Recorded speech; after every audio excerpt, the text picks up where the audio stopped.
This is the Tudors Dynasty Podcast. And now, Hands on History with Heather. Hello, everyone. This is Heather Darsie with the Tudors Dynasty Podcast. This is the Hands on History segment where we talk to different people who do work and interact with history as part of their jobs. I'm delighted to be joined by Caroline Pantling this morning, who is the head of heritage for the Scouts in the United Kingdom. Good morning, or good afternoon to you, I should say. Yeah, 3:00 here. Yeah, lovely to meet you. Lovely to meet you too. So tell us a little bit of the just general background of the Scouts. So the origins of the Scouts as a movement go back to 1907, when Robert Baden-Powell, who by this point had been a career soldier for many years and had become a hero of the British Empire, had come back home from the Boer War, and he had written a small training manual for use by soldiers called Aids to Scouting. And it was a little pocket-sized red book, which could fit in the top pocket of your tunic. So it's really like a little hands-on guide. And it was to provide new ways of training soldiers, because the level of training he didn't feel was very good, but it provided a lot of sort of more interactive rather than didactic training things, so a lot more sort of games and practical activities rather than lectures, which tended to be quite a lot of training. And when he came back from the Boer War, he found that actually this book had reached an unknown audience, and it was being used by youth groups like the Boys Brigade, YMCA, school groups, church groups, as fun outdoor activities for young people. And over the next few years, he was convinced by his friend who had started the Boys Brigade and a publisher who he met called Arthur Pearson, that actually there was something in this, and he could change what he'd written from a military point of view, take away a lot of the military elements and replace it with stories of sort of frontiersmen and explorers, sort of boys' own heroes, and make it into a training scheme he initially thought just for boys. And so he, in 1907, had got all of these ideas. He'd sort of drafted out a lot of the book, and he ran a pilot camp or experimental camp on Brownsea Island, which is a small island in Poole Harbour on the south coast of England. And he invited 10 boys from local Boys Brigade units. These were boys aged between sort of 12 and 16. The school leaving age in the UK at that point was 12, so quite a lot of them would have left school. And then he invited 10 boys from what we call public schools, which is confusing, I know, to Americans, because that's what you call your state-funded schools. But public schools in the UK are the fee-paying, expensive schools like Eton and Harrow and those sorts of things. Just for a bit of context, I believe that Prince William and Prince Harry both attended Eton. Yes. So that sort of level of public, that is what we call public schools, confusingly. And the Boys Brigade, was that a precursor to the Boy Scouts? Yeah, well, so it's a separate organisation, and the Boys Brigade is still running today, but it was another youth scheme. It was church related. It was particularly popular in Scotland, and it had quite a strong religious ethos, Christian religious ethos to it, but it also had quite a militaristic element to it, quite a lot of parading and drill. But it was something that Baden-Powell was quite interested in. And he'd gone and inspected rallies in his sort of role as national hero. General Baden-Powell is going to come and look at our Boy Scout unit, come and do these things. So he had got a little bit of experience and understanding of that. But what he wanted was to create a scheme that provided young people with the skills to be innovative and think off their own back, rather than being what he called automatons who just followed orders.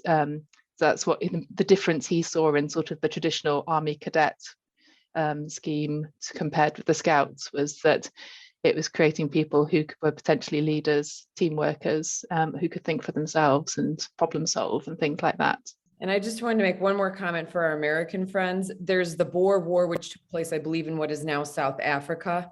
And that was a pretty serious and gruesome war. So that's the war from which he came home and started the Scouts. Okay, or excuse me, the scouting program. How many scouting organizations are there across the world? So I think there's only about 5 countries in the world who don't have scouting organizations, and we reckon there's about 57 million Scouts around the world. So yeah, it's amazing that it went from those 20 boys of different backgrounds brought together for this experiment to see if it could possibly work to 57 million young people across the world now. So it's phenomenal, really, the growth it saw. How did you come to work for the Scouts? Yeah, so the Scouts has had a heritage collection for a long time, and I'll tell you a little bit about the foundations of that later. But how I came to work for the Scouts sort of goes back to how I got into heritage in the first place. It's a little bit of a round circle. When I was 14 to 18, I volunteered through Girl Guiding, which is what's Girl Scouts in America. And I did what they called the Young Leaders Program, and which was volunteering with a younger age group. And I became really interested in how young people learn outside the classroom. And that sort of led into me doing a degree in educational studies at York. But I always knew I didn't want to be a teacher. My mum's a teacher. I'd gone and helped out my mum's classroom, and I just didn't feel that was for me, but was equally panicking. Third year of my degree, and I was having that wobble, oh my gosh, real life starts soon, and I better work out what it is I want to do. And really, I went and had a bit of a panic at the career service. And I was saying the things I love, and I love history, always been very passionate about that. I'd done quite a few history modules around the history of education, but also the sort of sociology side of it and the theory of education. And they basically said, well, there's a few things coming up, but one you might be interested in is York Museum Service. Various people who work for there are coming to talk to students. And we've got someone who does the role of education officer. And I was like, this sounds interesting. So went to watch this talk. And by the end of it, I just went up to her and I was like, I want to be you. How do I get to be you? And at that point, certainly in the UK, the route was quite academic to get into museum work. And there was a lot of pressure to have a master's level degree. So I went and did a master's in heritage education and interpretation. And then I've worked at various organizations and started off in learning and engagement, particularly informal learning, engaging with families and community groups. Started working more on exhibitions and interpretation, worked on some major redevelopment projects. And when the job at the Scouts came up, I was just coming to the end of a fixed term contract on a big project, and just thought, I started this journey back in Girl Guiding, which is our sister organisation, and this sounds like something that speaks to me. So that's sort of how I came to be at the Scouts. It's sort of, I feel like I've come full circle, because now I also volunteer as a Cub leader, and we have young leaders coming out to help with our Cubs. So I feel like I could be setting them on a similar journey. And Cubs are children that are boys that are about 5 and girls. And girls. Okay. What's the age range for Cubs? Cubs are 8 to 10.5-year-olds. So yeah, we have all of scouting in the UK is completely co-educational, has been since 1992. So yeah, we have, last year we launched Squirrel Scouts, which is just the cutest thing. There for our 4 to 6-year-olds. And that was particularly targeting areas, young people in areas of the UK that might need extra support, because if that early intervention and skills development at the earliest possible stage is really helpful. But it's, we've now opened 600 squirrel drays in the last not quite a year, so it's going phenomenally. And then we have Beaver Scouts, who are 6 to 8, Cubs 8 to 10.5, Scouts 10.5 to 14, Explorer Scouts 14 to 18, and Network Scouts are 18 to 25. Ours are a little bit different, and I'm going to get it all wrong, but I think so. I think you have Tiger Cub and maybe Wolf Cub, and then you become a Buffalo Scout, and then there might be some other beasts in there before you become an Eagle Scout. But Eagle Scout is the highest that you go. Yeah, so Eagle Scout, I think, is an a level of award you work to, which is the equivalent in the UK to what is the Queen Scout Award. So that's the top award you can earn as a young person in UK scouting, and I believe the Eagle Scout is the equivalent in the USA. But yeah, I think it's organised a little bit differently. As I understand it, in America, you go up. When you go up your year level, up through your grades, you go up through your different levels of scouting, whereas we have multiple year groups in a section together. So you'll have an 8-year-old in the same group as a 10.5-year-old. And they're organised into little groups called sixes, and the older ones are leaders within those little groups. So it's giving them an early chance at leadership, which some of them grasp with a lot of enthusiasm. What are your responsibilities as the head of heritage? So we have a heritage collection that charts the birth of the Scouts from Brantesque Island through to the present day, but also quite a lot of material relating to Baden-Powell's family life and childhood. And the oldest thing we have in the collection is a mortgage deed from about 1700 for the property that the headquarters is based at. So we think we have about 250,000 items in our collection. That includes the official business archive of the association as well. It's been accumulated since 1918, sort of the collection side of it. So when in 1918, it was 10 years since Baden-Powell had launched his book, Scouting for Boys. And he basically did a call out saying, if anyone can help us tell the story of sort of the first 10 years of Scouts, sort of mementos, photographs, stories of interesting incidents, send them to headquarters. And people haven't stopped sending them. And we're very much involved in contemporary collecting. So what's happening now is the heritage of the future. So as I mentioned, we've been launched a new section of Squirrel Scouts. So we're doing a lot of collecting around the launch of that, but also things like how Scouts has responded during the COVID pandemic, the different activities, how the movement has adapted, particularly how our leaders have helped out in the community over that time. So it's looking after the historic stuff, but also recognizing what we're doing today will be the history of the future, making sure that we collect those stories as we go along. And then we're based in a 108-acre site, which has a 2 Grade 2 listed buildings. A Grade 2 listing is something that's presented by Historic England to show the level of importance for historic building. Has it got unique features? Is it representative of the local area? And we have a beautiful Georgian building called the White House on the estate, and a small farmhouse, parts of which we think dates back to 1600s. And then a lot of statues and monuments and sculptures that have been presented by different Scouts around the world, but also some of them which predate the Scouts being at this site at Gilwell Park, and talk about the early history of the site as well. So it's quite a broad remit. Yeah, and you are the overseer then of all that? Yeah, so my team look after that. So as myself, I have 3 colleagues. 2 of them work directly with the collection, trying to work out what we've got. Is it being looked after in the best way? We get offered a lot of donations, so they work with our donors to say whether or not we'd like things, and look after our loans to other organisations as well. And then we have another colleague who leads our tours and talks, and also helps researchers, because we get quite a lot of people who are either researching maybe the history of their Scout group, or Scouts are so interwoven in the social history of different times, whether it's Scouts helping out with during the Blitz, or with Scouts were involved in running the austerity Olympics just after the Second World War. There's so many different ways into the story that actually we get researchers who don't necessarily know anything about Scouting but have found a link with their topic. What's a day of work like for you? Varied. So it can be, so at the moment I'm working on a display about the history of adventure, and why did Baden-Powell think adventure was a good tool for teaching these skills that he felt young people should have. So that story is starting from sort of his childhood, the Brantesque Island camp, as I mentioned, the early days of international travel and how Scouting was spreading around the globe, and Scouts making connections with each other, going to visit, through to what we've got 4,000 Scouts in the UK at the moment who are preparing to go to Korea for the next World Scout Jamboree, which is held next year. So at the moment, they're just in their process. They've been selected, and they're going through a process of sort of fundraising to pay to get there. So that's curating that exhibition at the moment.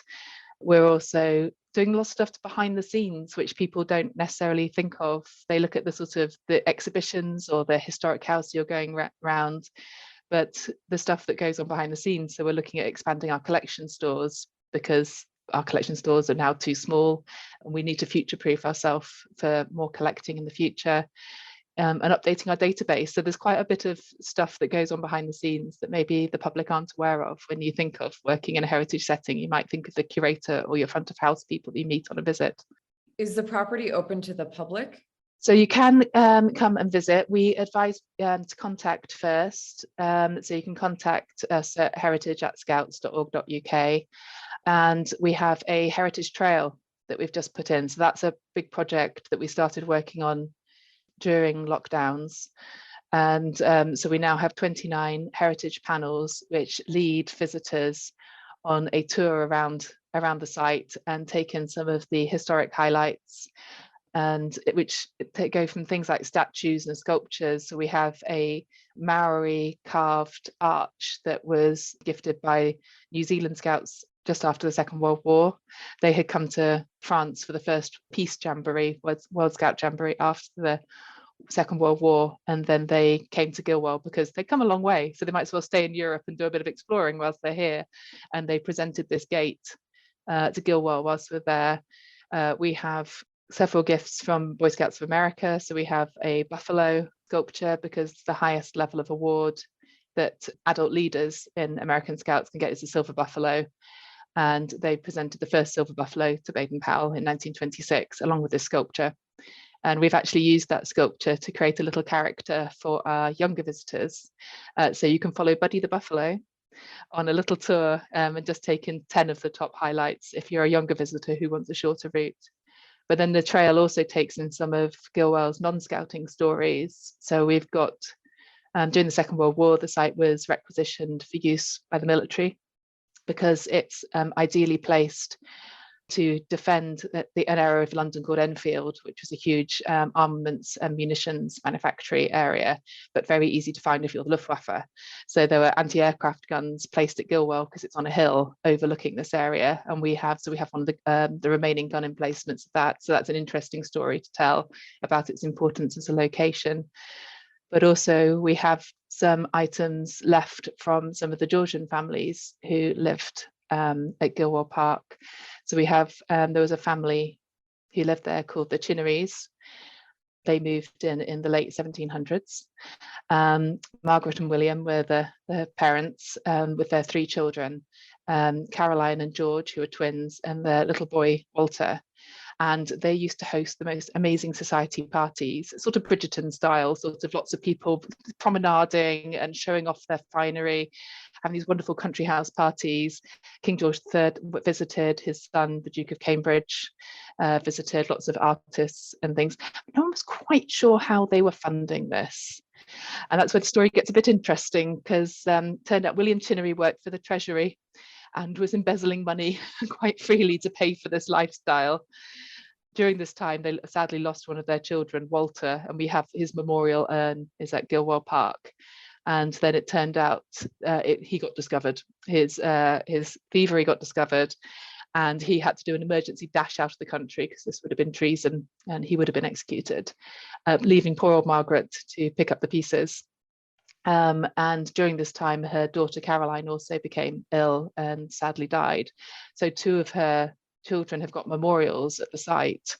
And she wrote this very poignant letter about, I'm having to leave this beautiful home, this sort of earthly paradise, where 2 of my children's memorials are there. I daily dress them with flowers, and I hope, who will look after them in the future. So I hope Margaret is happy that we are still looking after her children's memorials 200 years later. So there's some quite interesting back history to the site as well. And where is Gilwell Park? So Gilwell Park is right on the edge of the border between northeast London and Essex. So it's on the edge of the Royal Hunting Forest. So it was a medieval Royal Hunting Forest. It would have been a very wealthy area from about the 1200s to the 1530s, because it was very close to Waltham Abbey. So one of the most important and richest abbeys in the country until the Reformation. And the court would regularly come out to Epping Forest for hunting parties. And in fact, just up the road, we have an interesting relic of that. It's called Queen Elizabeth's Hunting Lodge, but actually it was built for Henry VIII. So this is when Henry had got a little bit more portly and slightly less fit to be able to be dashing around the countryside on a horse. And so they had these various grandstands, is probably the best way to describe it, built. And then he and his gentlemen would be standing there ready with their bows and arrows, and herds of deer would be sort of chased down the plain, ready for the gentlemen of the court to shoot at. And so it was sort of, basically like an open-sided grandstand. It's now been filled in. It now looks like more like just a white tower. But so you can sort of see that there was a lot of wealth in the area. So it was an interesting site, and that's why it's got this sort of this long history. We know there's medieval manor going back there to at least 1400. So it's an interesting area with a lot of history. But right northeast London, just inside the M25, for those in the UK who can envisage that. Caroline, what are some ways that people could become involved in heritage? I think there's lots of different ways, and I think it's definitely changing. So there was always a very traditional view in the UK that you needed at least one degree, if not a postgraduate degree. I'm delighted that I think that is changing, because it really puts barriers in the way of people becoming involved. So I think early interest and volunteering is useful, making yourself aware, but also think about what are transferable skills from other areas. So like I was saying, I was a young leader with Girl Guiding. So when I started as an education officer, I had that sense of how to manage a group of young people and communicate and do those sort of things. So even though that wasn't in a heritage setting, it was transferable. And I've said this to people when applying for sort of entry-level jobs relating to collections.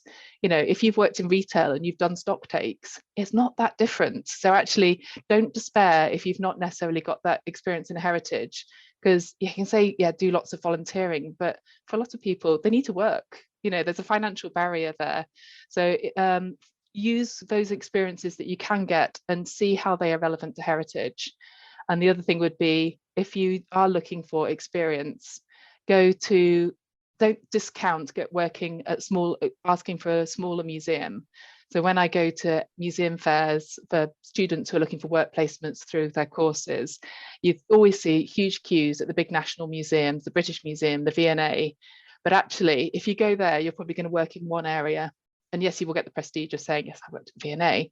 But actually, if you go to a smaller museum service, you're much more likely to get a wider range of experience, which will set you up in a good place for the future. So you might get a chance to do some learning. You might get a chance to do some cataloguing, a bit of marketing. There's lots of, I think people assume that they need to go big.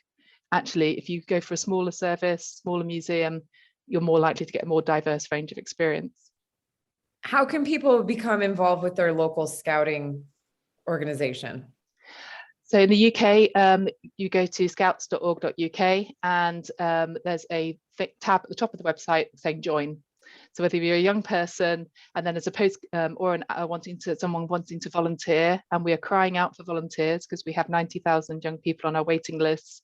So we desperately need more adult volunteers who can support getting those young people actually having places in scouting. And then there's a postcode finder, so it'll then show you your closest groups and give you the contact details of the people to get in contact with. And don't worry if you've never been camping, you've never lit a campfire, there's always something that you can do, and it doesn't always have to be every Tuesday night helping out with cubs like I do. It can be actually, a lot of groups might need a treasurer, they might need someone maybe to help with catering on camps. We have one volunteer who just does our catering for us when we go camping, which is brilliant.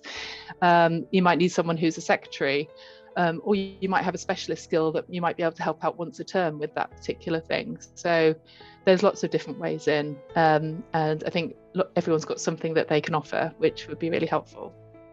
Well, thank you so much for joining us today. Again, this is Heather Darsie with Tudors Dynasty Podcast. This is the Hands-on History segment where we talk to people who have jobs actually interacting with history. And I am joined by Caroline Pantling, of the head of heritage with the Scouts in the United Kingdom. So thank you so much for coming today and talking to us. It's been a pleasure. Thank you. Thanks for listening to this episode of the Tudors Dynasty Podcast. You can follow and support the Tudors Dynasty Podcast on Facebook, Twitter, Instagram, and Patreon @Tudors Dynasty.